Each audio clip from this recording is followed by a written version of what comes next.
Who won the 2025 Nobel Prize in Chemistry? A. Emmanuel Charpentier and Jennifer Doudna. B. Caroline Bertozzi, Morten Meldal, and K. Barry Sharpless. C. Susumu Kitagawa, Richard Robson, and Omar M. Yaghi. D. Roger Penrose, Reinhard Genzel, and Andrea Ghez. Correct answer, C. Susumu Kitagawa, Richard Robson, and Omar M. Yaghi.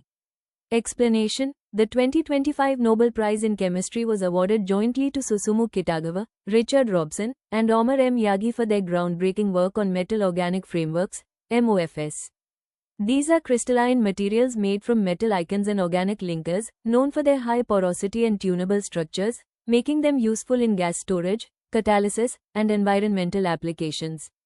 Their discoveries opened new possibilities in materials chemistry and sustainable technologies. What is the theme of World Space Week 2025? A. Space and sustainability. B. Living in space. C. Space for the planet. D. Women in space.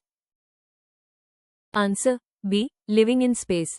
Explanation: the World Space Week 2025 theme, Living in Space, highlights how humanity is preparing to live and work beyond Earth, in places like the Moon, Mars, and space stations. The theme encourages awareness about technologies, innovations, and international cooperation that make life in space possible. World Space Week is celebrated every year from October 4 to 10, as declared by the United Nations, to commemorate two key events. The launch of the first artificial satellite, Sputnik 1, on October 4, 1957.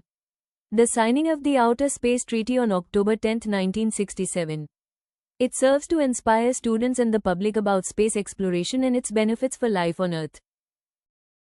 The Indian Navy's ship Inzandrot derives its name from which of the following? A. An island in the Andaman or Nicobar group, B. A city in Kerala, C. An island in Lakshadweep, D. A river in Tamil Nadu.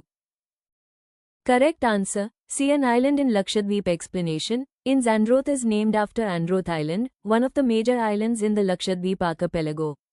The ship is an anti-submarine shallow water craft, ASSWC, built by Garden Reach Shipbuilders or Engineers, GRSE, Kolkata, to enhance India's coastal defense and surveillance capabilities. What is the main purpose of the SARAL tool launched by the Government of India? A. To rank states on ease of doing business. B. To assess the performance of states in rooftop solar implementation. C. To monitor air quality across Indian cities. D. To promote rural skill development. Correct answer, B. To assess the performance of states in rooftop solar implementation. Explanation: SARAL, State Rooftop Solar Attractiveness Index, is a tool developed by the Ministry of New and Renewable Energy, MNRE, to evaluate and rank Indian states based on their rooftop solar policies, regulations, and ease of implementation. It aims to encourage healthy competition among states to boost renewable energy adoption. Which country launched Southeast Asia's first coral larvae cryobank to protect marine biodiversity? A. India, B. Sri Lanka, C. Philippines, D. Indonesia. Correct answer, C. Philippines. Explanation: the Philippines established Southeast Asia's first coral larvae cryobank to preserve coral larvae using cryogenic technology, freezing at very low temperatures. This initiative aims to protect coral reefs and marine biodiversity threatened by climate change and ocean warming.